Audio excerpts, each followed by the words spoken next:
crux of your evidence to the committee is that you are just a legitimate businessman who is being deliberately targeted by police through falsified or manipulated evidence, correct? That you are just a businessman and SAPS is targeting you. SAPS is not doing what? SAPS is targeting you. Not the entire SAPS, yes, some But there's a portion of SAPS targeting you, right?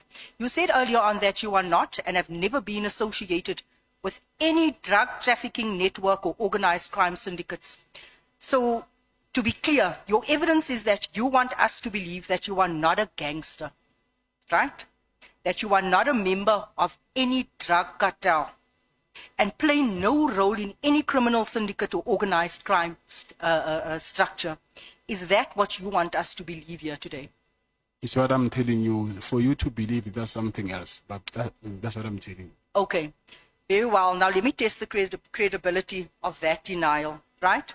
You refer to Jerry as a close friend and confirm that you never questioned, you distanced yourself from or passed judgment on his involvement in drug trafficking. Is that true? Yes. Can you tell Jerry's mother also today, can you tell Mama that Jerry was a drug dealer, a drug kingpin? Did you tell her that? No. Do you think she needs to know that her son was a drug dealer? I didn't tell her that. I'm saying, do you think that it's time she gets to know that her son was a drug dealer? I don't know about that. You don't think that she must know that her son is a drug dealer, and when you destroy people's lives, ultimately this is what happens? Because Jerry's mom has nothing to do with us. She's a mother. She's a mother. Whether Jerry's a drug but dealer I think it's not, time that she knows her son is a drug dealer. That's what you're saying.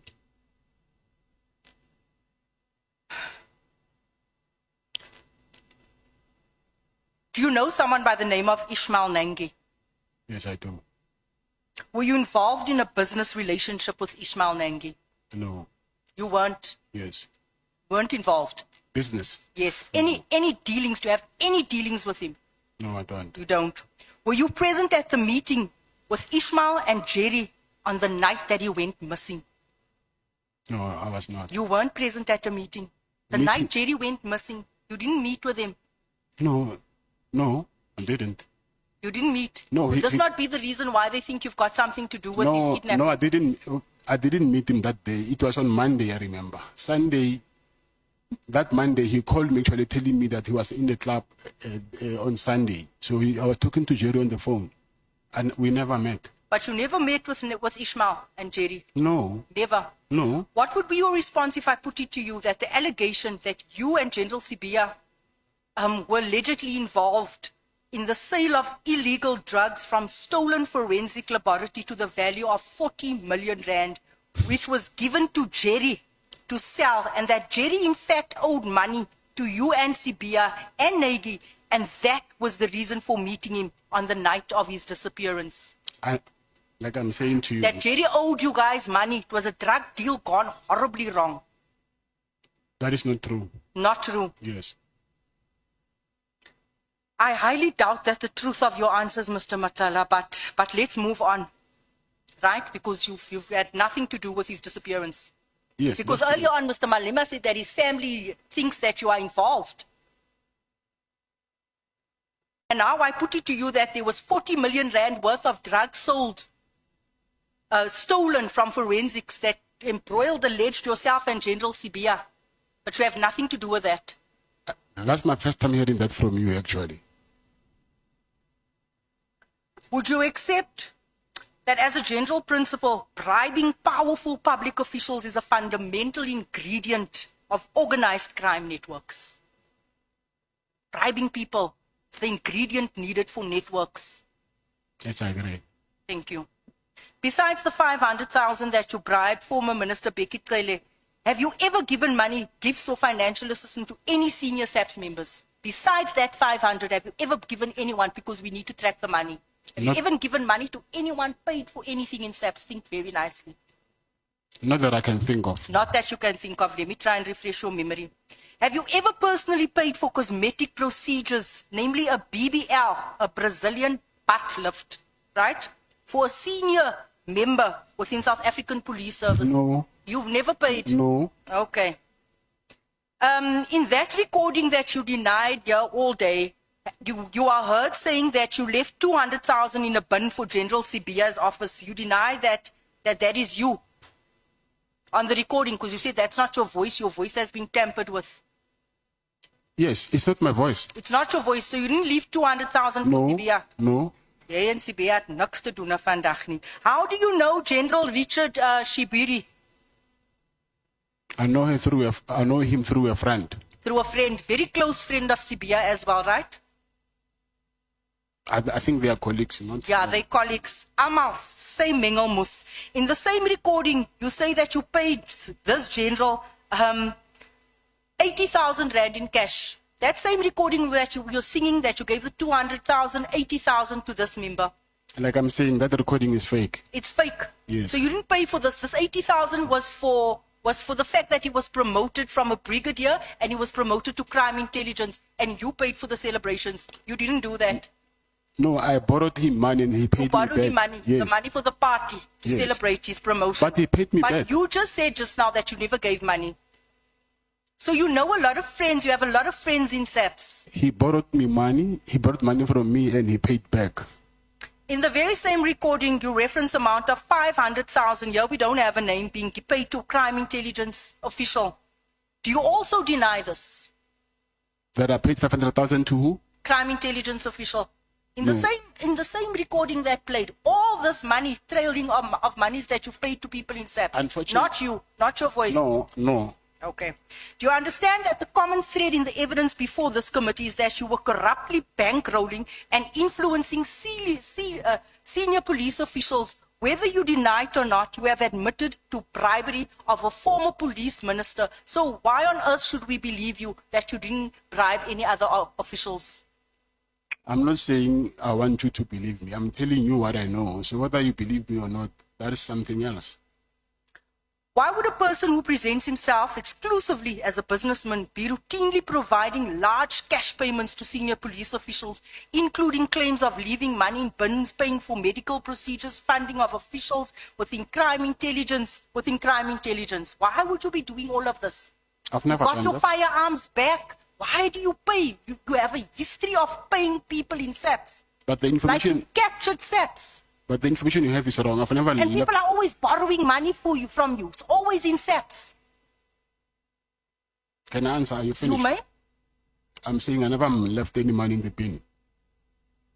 I put it to you again, if these payments were not intended to influence wrongdoing, unlawful protection, preferential treatment, disappearance, or withdrawal of cases, then for what legitimate business purpose, you being a businessman, for what legitimate business purpose were they made?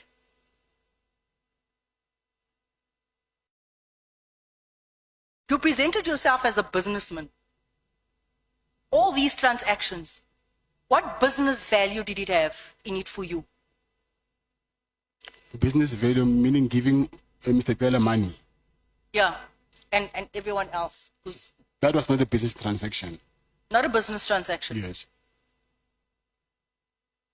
I put it to you, as my colleagues have said, you are not merely a business. You are, in fact, a criminal involved in the destruction of our communities, in the destruction of our children.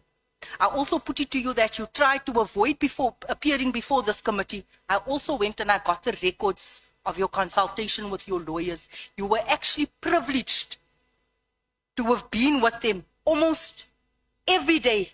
You received visits, hours of consultation from 12 o'clock until 5 o'clock.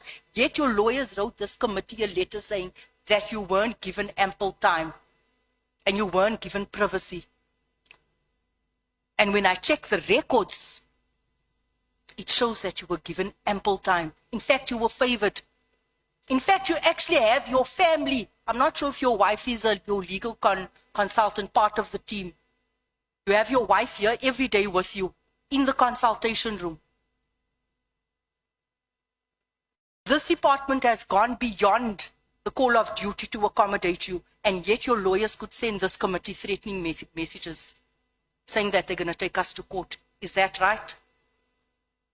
Can I answer? First of all, yes, they gave me time from prison, but there were some we had some experiences that we've experienced some difficulties. There was no internet. I think and at some point they have to move us to the office of the head of prison. And when we got there also, we had other problems because for my wife to be there, most of the things that I was doing, I asked because she's the only person that knows that which document I'll need where, because I don't have access to for a phone. I've got limited time to call from prison. So my wife, she was there to collect all the documents that I needed. It was not like as if it was leisure. It was my legal team and my wife, and it was not like I was using that thing to be with my wife. So that is not correct when you say that the prison is giving me opportunity to be with my wife. So that way it was because of my legal team asked that she can be present so that I can give instruction of which documents I need from them. I'm done. Thank you, Chief. When Vusimuzi Matlala appeared before the Parliament's ad hoc committee, of course, the sitting took place at Hosimampuru. One of the highlights of the sittings, it is a highlight for good reasons and also for bad reason. It depends on which side of the fence you find yourself in. So it was a highlight which was a heated exchange between Dareleen James, who is a member of parliament representing Action SA, and of course the witness at the stand at the time, which is Vusimuzi Matlala. She took a